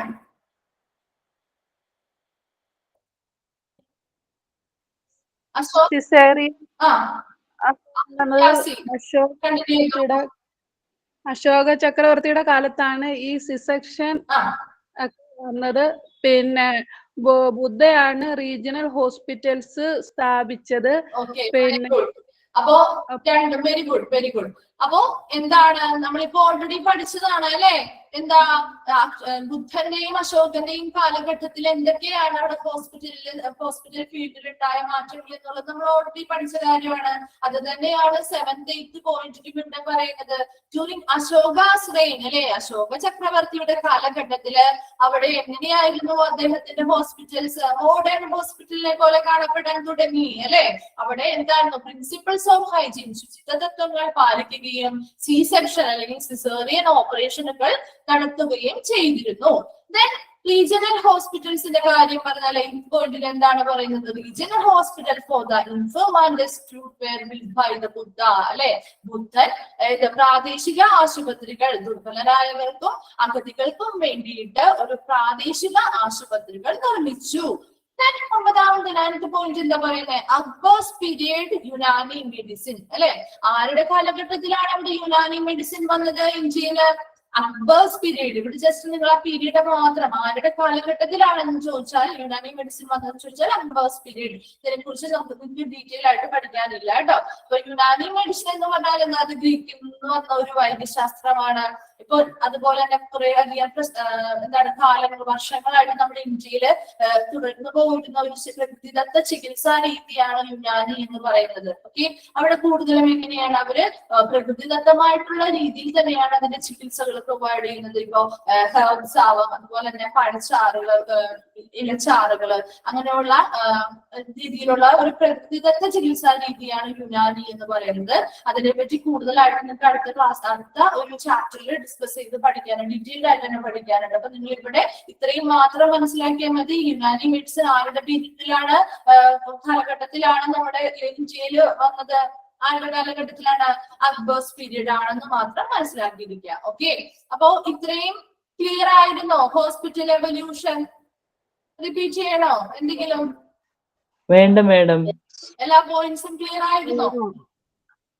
Very clear. ഓക്കെ, അപ്പൊ നമുക്ക് അടുത്ത ഒരു ക്ലിയർ ആയിരുന്നു അല്ലെ? അപ്പൊ അടുത്ത പോർഷൻ ഏതാണ്? 17th സെഞ്ചുറി, അതായത് 17ാം നൂറ്റാണ്ട് അല്ലെ? 17th സെഞ്ചുറി എന്ന് പറയുന്നതില് എന്താണ് 17th സെഞ്ചുറിയിൽ നമ്മുടെ ഇന്ത്യയിൽ എന്തൊക്കെ പ്രത്യേകതകളാണുള്ളത് എന്ന് നോക്കാം. ഫസ്റ്റ് പോയിന്റ് പറയുന്നത് എന്താ? Modern system of medicine by arrival Christian missionaries in South India. എന്താണ് സൗത്ത് ഇന്ത്യ അല്ലെങ്കിൽ ദക്ഷിണേന്ത്യയില് ക്രിസ്ത്യൻ മിഷണറീസിന്റെ വരവോട് കൂടിയാണ് വൈദ്യശാസ്ത്രത്തില് ഒരു മോഡേൺ സിസ്റ്റം അല്ലെങ്കിൽ ഒരു ആധുനിക ചികിത്സാ സമ്പ്രദായം നിലവിൽ വരുന്നത്. ഓക്കെ, ഒന്നുകൂടി പറയാ. സൗത്ത് ഇന്ത്യ അല്ലെങ്കിൽ ദക്ഷിണേന്ത്യയില് ക്രിസ്ത്യൻ മിഷണറീസിന്റെ വരവോട് കൂടിയാണ് മെഡിസിൻ അല്ലെങ്കിൽ ആയുർവേദത്തില് ഒരു മോഡേൺ സിസ്റ്റം അല്ലെങ്കിൽ ഒരു ആധുനിക ചികിത്സാ സമ്പ്രദായം നിലവിൽ വരുന്നത്. ആരുടെ വരവോട് കൂടിയാണ്? ക്രിസ്ത്യൻ മിഷണറീസിന്റെ വരവോട് കൂടിയാണ്. ഓക്കെ, രണ്ടാമത്തെ സെക്കൻഡ് പോയിന്റ് പറയുന്നത് എന്താ?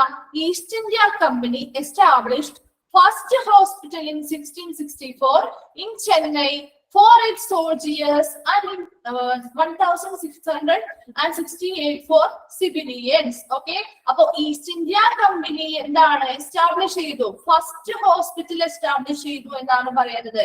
ഏത് വർഷമായിരുന്നു?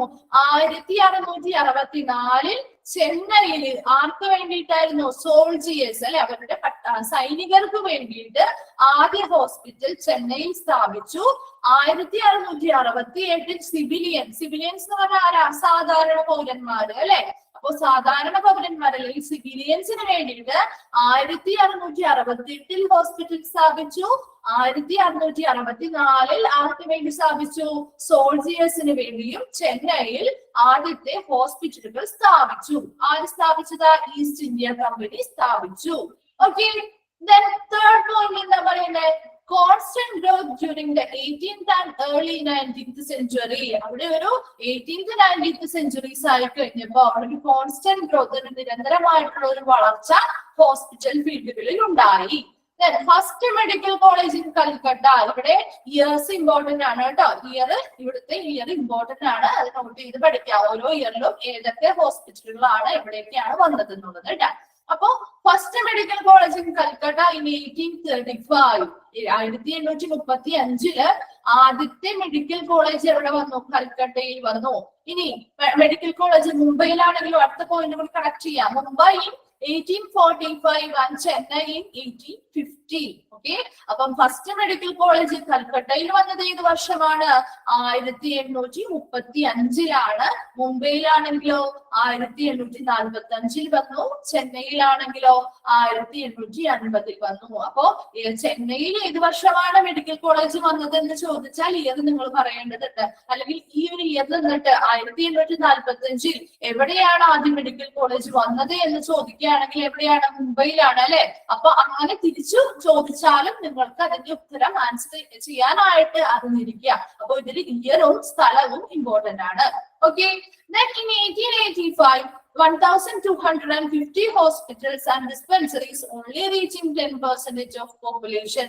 അതായത് ജനസംഖ്യയുടെ 10% എത്തത്തക്ക വിധത്തില് 1885 1250 ഹോസ്പിറ്റലുകളും ഡിസ്പെൻസറീസും നിലവിൽ വന്നു. ഡിസ്പെൻസറീസ് എന്ന് പറഞ്ഞാൽ എന്താ? ഔഷധശാലകൾ അല്ലെ.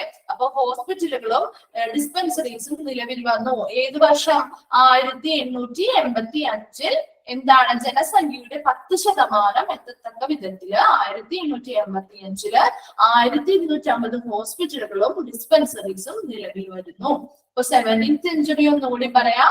17th സെഞ്ചുറിയില് ഫസ്റ്റ് പോയിന്റ് പറയുന്നത് എന്താണ്? ദക്ഷിണേന്ത്യയില് ക്രിസ്ത്യൻ മിഷണറീസിന്റെ വരവോട് കൂടിയാണ് വൈദ്യശാസ്ത്രത്തിൽ ഒരു ആധുനിക ചികിത്സാ സമ്പ്രദായം നിലവിൽ വരുന്നത്. Then East India Company. East India Company എവിടെയാണ് ഫസ്റ്റ് ഹോസ്പിറ്റൽ സ്ഥാപിച്ചത്? 1664 ചെന്നൈയിൽ സോൾജിയേഴ്സിന് വേണ്ടിയും 1668 സിവിലിയൻസ് അല്ലെങ്കിൽ സാധാരണ പൗരന്മാർക്ക് വേണ്ടിയും ആശുപത്രി സ്ഥാപിച്ചു. Then കോൺസ്റ്റന്റ് ഗ്രോത്ത് ആണ് അല്ലെ. അവിടെ 18th and 19th സെഞ്ചുറി ആയപ്പോൾ അവിടെ ഒരു നിരന്തരമായ ഒരു വളർച്ച ആ കാലഘട്ടങ്ങളിൽ ഹോസ്പിറ്റൽ ഫീൽഡിൽ ഉണ്ടാവുകയും ഫസ്റ്റ് മെഡിക്കൽ കോളേജ് കൽക്കട്ടയിലെ ഫസ്റ്റ് മെഡിക്കൽ കോളേജ് എന്ന് പറയുന്നത് ഏത് വർഷമായിരുന്നു?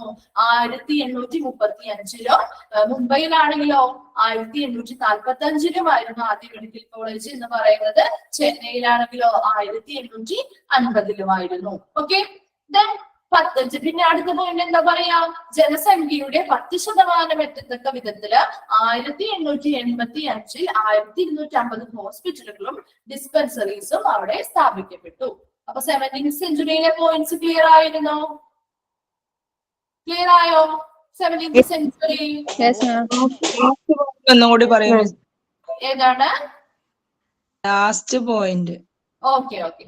ലാസ്റ്റ് പോയിന്റ് എന്ന് പറഞ്ഞാൽ എന്താ? നമ്മുടെ ഇവിടെ പറയുന്നത് 1885 1,250 hospitals and dispensaries only reaching 10% of population അല്ലെ. അതായത് ആ കാലഘട്ടത്തിലെ ജനങ്ങളുടെ ജനസംഖ്യ അല്ലെങ്കിൽ പോപ്പുലേഷന്റെ 10% കാലഘട്ടത്തിൽ എത്രയാണോ ജനസംഖ്യ അതിന്റെ 10% എത്തത്തക്ക വിധത്തിലായിരുന്നു 1885 ഹോസ്പിറ്റലുകളും ഡിസ്പെൻസറീസും സ്ഥാപിച്ചിരുന്നത്. അപ്പൊ അതിന്റെ ആ കാലഘട്ടത്തിലെ പോപ്പുലേഷൻ എത്രയാണോ അതിന്റെ 10% എത്തത്തക്ക വിധത്തിൽ അവിടെ 1250 ഹോസ്പിറ്റലുകളും അതിനോടനുബന്ധമായിട്ടുള്ള ഡിസ്പെൻസറീസും അവിടെ സ്ഥാപിക്കപ്പെട്ടു. ഓക്കെ. 17th സെഞ്ചുറി കാലഘട്ടത്തില് ക്ലിയർ ആയോ? ഓക്കെ. ഇവിടെ നമ്മൾ പ്രധാനമായിട്ടും ഇയറും എന്താണ് ഇയറും ഏത് സ്ഥലമാണെന്നും ഇമ്പോർട്ടന്റ് ആണ് കേട്ടോ. ക്വസ്റ്റ്യൻസ് മാറി മാറി ചോദിക്കാറുണ്ട്. അപ്പൊ ഇയറും സ്ഥലവും പ്ലേസും തമ്മിൽ നിങ്ങൾക്ക് മാറിപ്പോകരുത് കേട്ടോ. ഓക്കെ. അത് ഇമ്പോർട്ടന്റ് ആണ്. ഇയറും ആ പ്ലേസും എന്താണ് അവിടെ എന്താണ് ആദ്യത്തെ ചെന്നൈയിലാണെങ്കിൽ എന്തിനു വേണ്ടിയിട്ടുള്ള ഹോസ്പിറ്റൽ ആയിരുന്നു?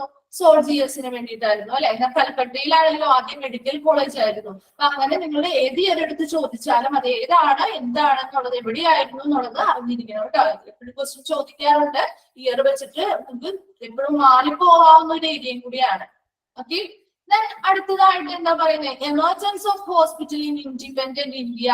എന്താണ് ഇൻഡിപെൻഡന്റ് ഇന്ത്യ അല്ലെങ്കിൽ ഇന്ത്യ സ്വതന്ത്രമായപ്പോ ഇന്ത്യയിലെ ഹോസ്പിറ്റൽസിന്റെ ആവിർഭാവം. ഇൻഡിപെൻഡന്റ് ഇന്ത്യയില് എന്താണ് ഹോസ്പിറ്റൽസിന്റെ എമർജൻസി അല്ലെങ്കിൽ ആവിർഭാവങ്ങൾ എങ്ങനെയുള്ളതാണെന്നാണ്. ഈ ഒരു പോയിന്റ് ജസ്റ്റ് നിങ്ങൾ വായിച്ചു കിട്ടാൻ മതി, മനസ്സിലാക്കി വെച്ചാൽ മാത്രം മതി. ഈ ഒരു ഭാഗത്ത് നിന്ന് അങ്ങനെ ക്വസ്റ്റ്യൻസ് കൂടുതൽ ചോദിച്ചു കണ്ടിട്ടില്ല പ്രീവിയസ് ക്വസ്റ്റ്യൻ പേപ്പേഴ്സിൽ കേട്ടോ. അപ്പൊ ഇതിൽ ജസ്റ്റ് റേഷ്യോസ് ആണ് പറയുന്നത്. എന്താണ് ഫസ്റ്റ് പോയിന്റ് നോക്കിയേ? Bed to population ratio. അപ്പൊ അതായത് ഓരോ കാലഘട്ടത്തിലും ഈ റേഷ്യോസിന് വ്യത്യാസങ്ങൾ വരാം. കാരണം നമ്മുടെ പോപ്പുലേഷൻ കൂടുന്നതിനനുസരിച്ച് ഈ റേഷ്യോസിൽ വ്യത്യാസം വരും. അപ്പോ ആ കാലഘട്ടത്തില് അതായത് ഇൻഡിപെൻഡന്റ് ഇന്ത്യ സ്വതന്ത്രമായ ആ കാലഘട്ടത്തില് അവിടെ population bed to population ratio എത്രയായിരുന്നു എന്നാണ് പറയുന്നത്? 1:4,000 ആയിരുന്നു. അതായത് പോപ്പുലേഷൻ അതായത് 4,000 പോപ്പുലേഷന് ഒരു ബെഡ്, അങ്ങനെയുള്ള കണക്കിലായിരുന്നു ഹോസ്പിറ്റലിൽ ബെഡുകൾ പ്രൊവൈഡ് ചെയ്തിരുന്നത്. ഞാൻ ഡോക്ടേഴ്സിനെ അപ്പോയിന്റ് ചെയ്ത് ചെയ്തത് എങ്ങനെയായിരുന്നു? ഡോക്ടർ ടു പോപ്പുലേഷൻ റേഷ്യോ എന്ന് പറയുന്നത് എത്രയാണോ? 1:6,300 ആയിരുന്നു അല്ലെ. 6300 പോപ്പുലേഷൻ ഉണ്ടെങ്കിൽ അവർക്ക് ഒരു ഡോക്ടർ എന്ന നിലയ്ക്കായിരുന്നു അവിടെ അപ്പോയിന്റ്മെന്റുകൾ നടന്നിരുന്നത്. Then nurse population ratio എങ്ങനെയായിരുന്നു? 1:40,000 ആയിരുന്നു അല്ലെ. അതായത് 40,000 പോപ്പുലേഷൻ ഉണ്ടെങ്കിൽ അവിടെ ഒരു നേഴ്സ്, ഓക്കെ, അവർക്ക് ഒരു നേഴ്സ് എന്നുള്ള കണക്കിനായിരുന്നു അവിടെ എന്താ റേഷ്യോ പ്രൊപ്പോർഷൻ ഉണ്ടായിരുന്നത്. ആ അത്രയും പേർക്ക് ഒരു നേഴ്സിനെ ആയിരുന്നു അവിടെ അപ്പോയിന്റ്മെന്റ് ചെയ്തിരുന്നത്. ഓക്കെ, അപ്പൊ മൂന്ന് റേഷ്യോസ് ആണ് നിങ്ങൾ പഠിക്കാനുള്ളത്. ജസ്റ്റ് നിങ്ങൾ വായിച്ച് മനസ്സിലാക്കി വെച്ചാൽ മാത്രം മതി കേട്ടോ. അപ്പൊ ബെഡ് ടു പോപ്പുലേഷൻ റേഷ്യോ എന്ന് പറയുന്നത് എത്രയായിരുന്നു? 1:4,000 ആയിരുന്നു അല്ലെ. അതായത് 4000 പോപ്പുലേഷൻ ഉണ്ടെങ്കിൽ ഒരു ബെഡ് എന്നുള്ള രീതിയിലായിരുന്നു നമ്മൾ പ്രൊവൈഡ് ചെയ്തിരുന്നത്. ഡോക്ടർ ടു പോപ്പുലേഷൻ റേഷ്യോ ആണെങ്കിലോ 1:6,300 ആയിരുന്നു അല്ലെ. അപ്പൊ 6300 പോപ്പുലേഷൻ ഉണ്ടെങ്കിൽ അവർക്ക് ഒരു ഡോക്ടർ എന്ന നിലയിൽ അവിടെ അപ്പോയിന്റ്മെന്റുകൾ നടന്നിരുന്നു. നേഴ്സ് പോപ്പുലേഷൻ റേഷ്യോ ആണെങ്കിലോ 1:40,000 ആയിരുന്നു അല്ലെ.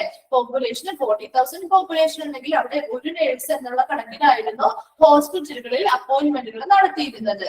Then disparity in facilities in urban and rural areas. Disparities എന്ന് പറഞ്ഞാൽ എന്താ? അസമത്വം അല്ലെങ്കിൽ വ്യത്യാസങ്ങൾ ഉണ്ടായിരുന്നു. എവിടത്തെ? അർബൻ ഹോസ്പിറ്റലുകളായിക്കോട്ടെ, റൂറൽ ഹോസ്പിറ്റലുകളായിക്കോട്ടെ. അർബൻ ഹോസ്പിറ്റലുകൾ എന്ന് പറഞ്ഞാൽ എന്താ? നഗരത്തിലെ ആശുപത്രികൾ അല്ലെ. റൂറൽ ആണെങ്കിലോ ഗ്രാമങ്ങളിലെ ആശുപത്രികള്. ഈ രണ്ട് ഹോസ്പിറ്റലും തമ്മിൽ ഒരുപാട് വ്യത്യാസങ്ങളില്ലേ? രണ്ടിലെയും ഫെസിലിറ്റീസ് ഒരുപോലെയാണോ? അല്ല അല്ലെ. ഗ്രാമത്തിലെ ഹോസ്പിറ്റലുകളിലെ ഫെസിലിറ്റീസ് കുറവായിരിക്കും, എന്നാൽ നഗരങ്ങളിലെ ഹോസ്പിറ്റലുകളിലോ ഒത്തിരി ഫെസിലിറ്റീസ് കൂടുതലുണ്ടാവും അല്ലെ. അപ്പൊ അങ്ങനെ ഒരു വ്യത്യാസം ആ ഫെസിലിറ്റീസിൽ ഈ രണ്ട് ഹോസ്പിറ്റലുകളിലും വ്യത്യാസങ്ങൾ ഉണ്ടായിരുന്നു എന്നാണ് പറയുന്നത്. അറ്റ് ഇൻഡിപെൻഡൻസ്, അതായത് ഇന്ത്യ സ്വതന്ത്രമായതോടു കൂടി 11,000 ഹോസ്പിറ്റൽ ബെഡുകളും 7,400 ഹോസ്പിറ്റലുകളും പുതിയതായി കൊണ്ടുവന്നു. ഓക്കെ, അപ്പൊ ഇൻഡിപെൻഡൻസിന്റെ സമയത്ത് നമ്മൾ അത്രയും ഇൻഡിപെൻഡന്റ് ആകുന്ന ആ ഒരു കാലഘട്ടം വരെ ആ ഒരു റേഷ്യോ ആയിരുന്നു ഫോളോ ചെയ്തിരുന്നത്. ഇൻഡിപെൻഡൻസ് കഴിഞ്ഞ ശേഷം എങ്ങനെയായി? ഹോസ്പിറ്റൽ ബെഡുകൾ കൂടി അല്ലെ. 11,000 ഹോസ്പിറ്റൽ ബെഡുകളും 7,400 ഹോസ്പിറ്റലുകളും പുതിയതായിട്ട് സ്ഥാപിക്കപ്പെട്ടു. Okay, then since past 15 years the concept of today's hospital, അതുകൊണ്ട് തന്നെ കഴിഞ്ഞ 50 വർഷങ്ങളായിട്ട് ഇപ്പോൾ കാണുന്ന ടുഡേസ് ഹോസ്പിറ്റലിന്റെ കോൺസെപ്റ്റ് അല്ലെങ്കിൽ അതിന്റെ ആശയം എന്താണോ അതാണ് ഫോളോ ചെയ്ത് വരുന്നത്. ഓക്കെ, അപ്പൊ emergency of hospital in independent ഇന്ത്യയിൽ എന്തൊക്കെയാണ്? 3 റേഷ്യോസ് ആണ് നമ്മൾ പറഞ്ഞത്. ബെഡ് ടു പോപ്പുലേഷൻ റേഷ്യോ പറഞ്ഞു, ഡോക്ടർ ടു പോപ്പുലേഷൻ റേഷ്യോ പറഞ്ഞു, നഴ്സ് പോപ്പുലേഷൻ റേഷ്യോ പറഞ്ഞു. ആ ഒരു റേഷ്യോ ആയിരുന്നു അക്കാലത്ത് അന്നത്തെ പോപ്പുലേഷനെ വെച്ചിട്ട് ബേസ് ചെയ്ത് അവർ കിട്ടുന്ന റേഷ്യോ എന്ന് പറയുന്നത്. ഇനി ആ കാലഘട്ടത്തില് എന്താണ്? അതുകൊണ്ട് തന്നെ അർബൻ ഏരിയയിലായിക്കോട്ടെ, റൂറൽ ഏരിയയിലെ ഹോസ്പിറ്റൽസും ഒക്കെ തമ്മിൽ ഒത്തിരി വ്യത്യാസങ്ങൾ, അവരുടെ ഫെസിലിറ്റീസിൽ ഒത്തിരി വ്യത്യാസങ്ങൾ ഉണ്ടായിരുന്നു. ഇനി സ്വതന്ത്രമായതോടുകൂടി, ഇന്ത്യയിലെ ഇൻഡിപെൻഡൻസോടുകൂടി 11,000 ഹോസ്പിറ്റൽ ബെഡുകളും 7,400 ഹോസ്പിറ്റലുകളും അവിടെ സ്ഥാപിക്കപ്പെട്ടു. ഓക്കെ, അപ്പൊ കഴിഞ്ഞ 50 വർഷങ്ങളായിട്ട് ഇപ്പോ കാണുന്ന ടുഡേസ് ഹോസ്പിറ്റലിന്റെ ആ ഒരു കോൺസെപ്റ്റ് അല്ലെ, ആ ഒരു കോൺസെപ്റ്റ് തന്നെയാണ് നമ്മൾ ഫോളോ ചെയ്ത് വരുന്നത്. ഓക്കെ, ക്ലിയർ ആയോ? യെസ്. ഇത്രയുമാണ് നമ്മുടെ സെക്കൻഡ് ചാപ്റ്റർ. അപ്പൊ നമ്മൾ കംപ്ലീറ്റ് ചെയ്തിരിക്കുകയാണ്. സെക്കൻഡ് ചാപ്റ്ററിൽ ഇത്രയും പോയിന്റ്സ് മാത്രമേ നിങ്ങൾക്ക് നോക്കാനുള്ളൂ. വളരെ സിമ്പിൾ ആയിട്ടുള്ള ചാപ്റ്റേഴ്സ് ആണ് 1ഉം 2ഉം അല്ലെ.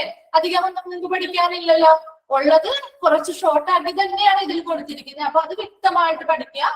ചില ഇയേഴ്സും കാര്യങ്ങളൊക്കെ ഞാനിപ്പോ ഓൾറെഡി പറഞ്ഞു തന്നില്ലേ. അപ്പൊ അത് സ്ട്രെസ് ചെയ്ത് പറഞ്ഞ കുറച്ച് കാര്യങ്ങളുണ്ട്. അത് ഏതൊക്കെയാണെന്ന് ഇമ്പോർട്ടന്റ് ആണെന്നുള്ളത് നോക്കിയിട്ട് പഠിക്കുക കേട്ടോ. അപ്പൊ ഹിസ്റ്ററി ഓഫ് ഹോസ്പിറ്റൽസിൽ നമ്മൾ എന്തൊക്കെയാ പറഞ്ഞത്? ഇതിൽ ആർക്കെങ്കിലും എന്തെങ്കിലും ഡൗട്ട് ഉണ്ടോ? ഇത്രയും പറഞ്ഞതില് എന്തെങ്കിലും റിപ്പീറ്റ് ചെയ്ത് പറയേണ്ടതുണ്ടോ? ഉണ്ടോ? ഇനി വേണ്ട. ഓക്കെ, അപ്പൊ നമുക്ക് ഹിസ്റ്ററി ഓഫ് ഹോസ്പിറ്റൽസ് ഒന്നുകൂടി ഡിസ്കസ് ചെയ്യാം. ഹിസ്റ്ററി ഓഫ് ഹോസ്പിറ്റൽസിൽ നമ്മൾ ഏർലി എറ BC 500 AD എത്ര ഹോസ്പിറ്റൽസിനെ പറ്റിയാണ് നമ്മൾ പറഞ്ഞത്? ഞാൻ ചോദിക്കാം, ആ ആൾ മാത്രം റിപ്ലൈ ചെയ്യാം കേട്ടോ.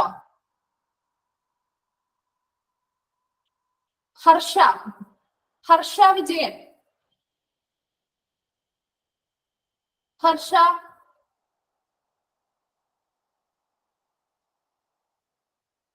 ഇല്ല.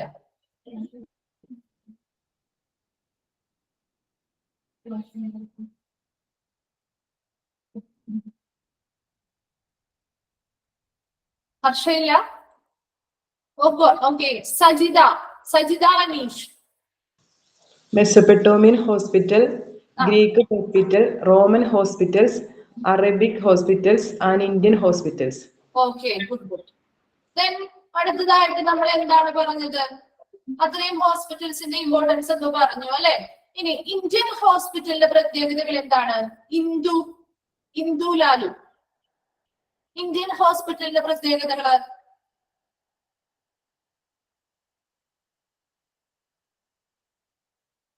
എന്തുകൊണ്ടോ?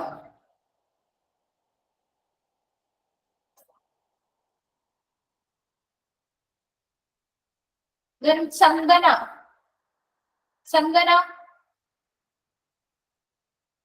എന്തായിരുന്നു ഇന്ത്യൻ ഹോസ്പിറ്റലിലെ പ്രത്യേകതകള്?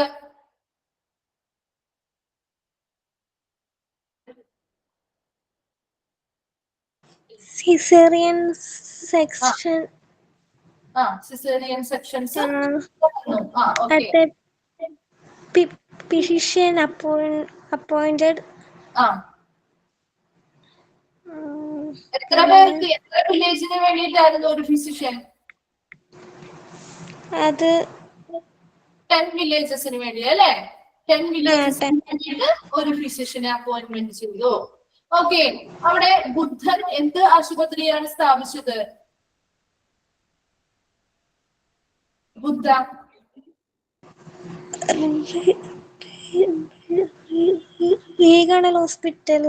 റീജിയണൽ ഹോസ്പിറ്റൽ സ്ഥാപിച്ചു അല്ലെ. Okay, very good. Then hospitals of middle age. Middle ഏജിനെ പറ്റി ആരാ ഒന്ന് പറഞ്ഞു കൊടുക്കാം? ആൻമരിയ.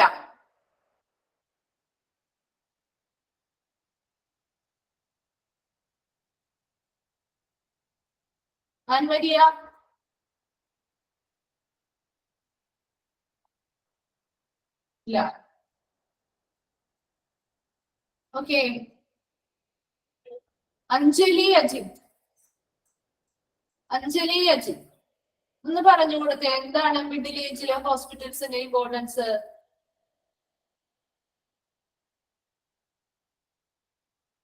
എന്താണ് ഒരു റെസ്പോൺസ് ഇല്ലാത്ത ആരും?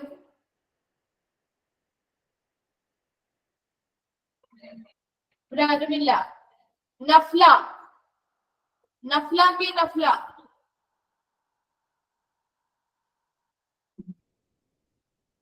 ഒരാരുമില്ല.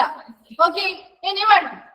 ആരെങ്കിലും ഒരാൾ പറഞ്ഞു കൊടുത്തേ, മിഡിൽ ഏജിലെ പ്രത്യേകത എന്താണ്?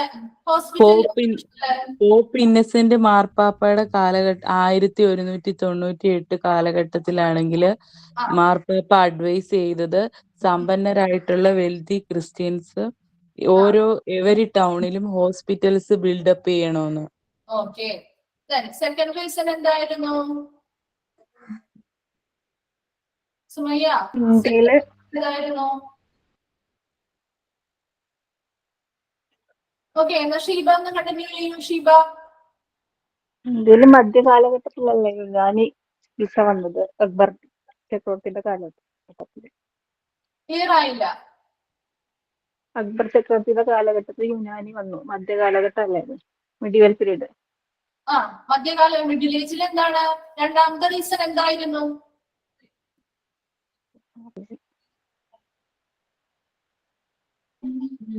സെക്കൻഡ് റീസൺ എന്തായിരുന്നു? ആർക്കും അറിയില്ല. കുരിശ് യുദ്ധകാലത്ത് വാണിജ്യ നിരക്ക് കൂട്ടി. Yes, very good. ഇങ്ങനെ ആക്റ്റീവായിട്ട് ഇരിക്കണ ക്ലാസ്സില് നമ്മളിടയ്ക്ക് ക്വസ്റ്റ്യൻസും കാര്യങ്ങളൊക്കെ ചോദിക്കും. അപ്പൊ അതിനെ ആൻസർ ചെയ്യാനായിട്ട് കൂടെ നിങ്ങൾ കേപ്പബിൾ ആയിരിക്കണം. വിളിക്കുന്നവർക്ക് ഒരു റെസ്പോൺസ് ഇല്ലാതെ നമ്മുടെ ക്ലാസ് എങ്ങനെ? നമുക്കൊരു ഇന്ററാക്ഷൻ വേണ്ടേ അല്ലേ? അപ്പൊ എന്നാലല്ലേ നിങ്ങൾക്കും അത് മനസ്സിലായെന്ന് എനിക്ക് മനസ്സിലാവണ്ടേ? അപ്പൊ അതിനു വേണ്ടിയാണ് നമ്മൾ ഈ ക്വസ്റ്റ്യൻസ് ചോദിക്കുന്നത്. ഓക്കെ, അപ്പൊ നിങ്ങൾക്ക് അറിയാവുന്നത് എന്താണോ നിങ്ങൾക്ക് മനസ്സിലായത് അത് നിങ്ങൾ റെസ്പോണ്ട് ചെയ്യുക. ഓക്കെ, അതെന്താണോ മനസ്സിലായത് വിളിക്കുന്നവര് അത് ഓൺലൈൻ ആയിട്ട് ഉണ്ടെന്നുണ്ടെങ്കിൽ അവരതിനൊന്ന് റെസ്പോണ്ട് ചെയ്യുക. അവർക്ക് അറിയാവുന്നത് എന്താണെന്നുള്ളതൊന്ന് പറയാം. നമുക്ക് ഓരോരുത്തരെ പരിചയപ്പെടുകയും ഇതിനോടൊപ്പം ചെയ്യാം അല്ലെ. അത് നമുക്ക് ഇത്രയും പേര് ഒരുമിച്ച് പരിചയപ്പെടാനൊന്നും പറ്റില്ല. അപ്പൊ ഇങ്ങനെ ഓരോ ദിവസവും നമ്മളിങ്ങനെ ക്വസ്റ്റ്യൻസ് ചോദിക്കുമ്പോഴും കാര്യങ്ങളും അറിയുമ്പോൾ നിങ്ങളുടെ പേരുകളാണെങ്കിലും നമുക്ക് ഫെമിലിയർ ആവും. അപ്പൊ നിങ്ങൾക്ക് അറിയാൻ പറ്റും, മനസ്സിലാവുന്നുണ്ടോ ഈ ക്ലാസ് എന്നുള്ളതും കൂടി നമുക്ക് ക്ലിയർ ആവുന്നുണ്ട്. അതിന് വേണ്ടിയിട്ടാണ് ക്വസ്റ്റ്യൻസ് ചോദിക്കുന്നത് കേട്ടോ. അപ്പൊ നിങ്ങൾക്ക് അറിയാവുന്നത് എന്തായിക്കോട്ടെ, ചിലപ്പോ തെറ്റായിരിക്കാം, അതൊന്നും സാരമില്ല. എന്നാലും പറയാനുള്ള ആ ഒരു കേപ്പബിലിറ്റി നിങ്ങൾ ഉണ്ടാക്കിയെടുക്കണം. കാരണം നിങ്ങൾ ഇത് കഴിഞ്ഞ് നിങ്ങൾ ഒരു ജോലിക്ക് വേണ്ടിയിട്ടല്ലേ ഇത് പഠിക്കുന്നത്. അപ്പൊ നമ്മൾ ജോലിക്ക് ചെല്ലുമ്പോൾ അവിടെ ഇന്റർവ്യൂസും കാര്യങ്ങളും ഉണ്ടാവും അല്ലെ. അപ്പോഴും നിങ്ങൾ ഇങ്ങനെ പിന്തിരിഞ്ഞിരുന്നാലോ പറ്റോ? ഇല്ല. ജോലിക്ക് നമ്മൾ പഠിച്ച് നമ്മൾ മാർക്ക് മേടിച്ചു, അതൊരു ഭാഗമാണ്. മറിച്ച് രണ്ടാമത്തെ ഒരു ഭാഗമാണ് അവർ നോക്കുന്നത്, എന്താണ് നമ്മൾ എത്ര ആക്റ്റീവ് ആണെന്നുള്ളത് അല്ലെ. അപ്പൊ നമ്മളെപ്പോഴും വളരെ എനർജറ്റിക് ആയിട്ട് ഒരു ആക്റ്റീവ് ആയിട്ട് ഇരിക്കുന്ന ആളുകളായിരിക്കണം. അങ്ങനെയുള്ളവർക്കാണ് കൂടുതൽ പ്രിഫറൻസ് കൊടുക്കുക അവര്. ഓക്കെ, അപ്പൊ എന്ത് പറഞ്ഞാലും അതിന് വില്ലിംഗ് ആയിട്ടുള്ളവരായിരിക്കണം. ഇപ്പൊ എന്തെങ്കിലും ഒരു ക്വസ്റ്റ്യൻ മിസ് ചോദിക്കുകയാണെങ്കിൽ തന്നെ അതിനറിയാവുന്നത് എന്തും ആയിക്കോട്ടെ, അത് നിങ്ങൾ പറയാനുള്ള ഒരു മനസ്സ് കാണിക്കുകയാണെങ്കിൽ അത് തന്നെയാണ് ഏറ്റവും വലിയ ഇമ്പോർട്ടന്റ് ആയിട്ടുള്ള ഒരു കാര്യം എന്ന് പറയുന്നത്. ഓക്കെ, അപ്പൊ നിങ്ങൾക്ക് മനസ്സിലാവുന്ന അറിയാൻ വേണ്ടിയിട്ടാണ് നമ്മൾ ഈ ക്വസ്റ്റ്യൻസ് ഒക്കെ ചോദിക്കുന്നത്. ഓക്കെ, മോഡേൺ പീരീഡിൽ നമ്മൾ എന്താ പറഞ്ഞ, മോഡേൺ പീരീഡില് അമേരിക്കയിലെ ആദ്യത്തെ ഇൻകോർപ്പറേറ്റഡ് ഹോസ്പിറ്റൽ എവിടെയായിരുന്നു? അമേരിക്കയിലെ ആര്യ എന്ന് പറഞ്ഞേ, ആര്യ GS.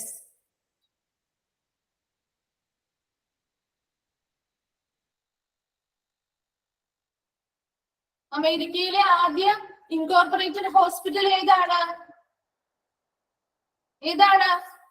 ആരെങ്കിലും ഒന്ന് പറഞ്ഞു കൊടുത്തേ ആയിരിക്കും. പെൻസിൽവാനിയ ഹോസ്പിറ്റൽ അല്ലേ? Very good. അപ്പൊ ഒറ്റയ്ക്ക് ചോദിക്കുമ്പോഴാണ് നിങ്ങൾക്ക് ബുദ്ധിമുട്ട് അല്ലെ. ഗ്രൂപ്പായിട്ട് പറയാൻ എല്ലാവർക്കും നല്ല സൗണ്ട് ഉണ്ട്. ഓക്കെ, അക്ഷയ സുശ്രുത ചരക പറഞ്ഞു അല്ലെ. അവരുടെ മൂന്ന് പേരുടെയും പ്രത്യേകതകൾ പറഞ്ഞു. അപ്പൊ അത് എന്തായാലും അവരുടെ ഓരോ ഗ്രന്ഥങ്ങൾ ഏതാണെന്നുള്ളത് ആ പേരിൽ നിന്ന് തന്നെ നമുക്ക് കിട്ടും. അപ്പൊ അതൊക്കെ നോട്ട് ചെയ്ത് വെച്ച് പഠിച്ചിരിക്കുക. 17th സെഞ്ചുറിയിൽ വരികയാണെങ്കിൽ ആ ഇയർ ഇമ്പോർട്ടന്റ് ആണ്. എവിടെ എന്തൊക്കെ കോളേജ് അല്ലെങ്കിൽ മെഡിക്കൽ കോളേജുകളായിക്കോട്ടെ അല്ലെങ്കിൽ ഫസ്റ്റ് ഹോസ്പിറ്റലുകൾ ആർക്ക് വേണ്ടിയിട്ടാണ് ഈസ്റ്റ് ഇന്ത്യ കമ്പനി നിർമ്മിച്ചത് എന്നുള്ളതിന്റെ ഇയർ, സ്ഥലങ്ങളൊക്കെ നോട്ട് ചെയ്ത് വെക്കുക കേട്ടോ. അപ്പൊ നമുക്ക് അടുത്ത ക്ലാസ്സിൽ പുതിയൊരു ചാപ്റ്റർ ഡിസ്കസ് ചെയ്യാം. ഓക്കെ, അപ്പൊ അതിന്റെ പേരോട്ടെ ഇന്നത്തെ class. Okay madam. Okay, thank you. Thank you, ma'am. Okay, ma'am. Thank you, ma'am.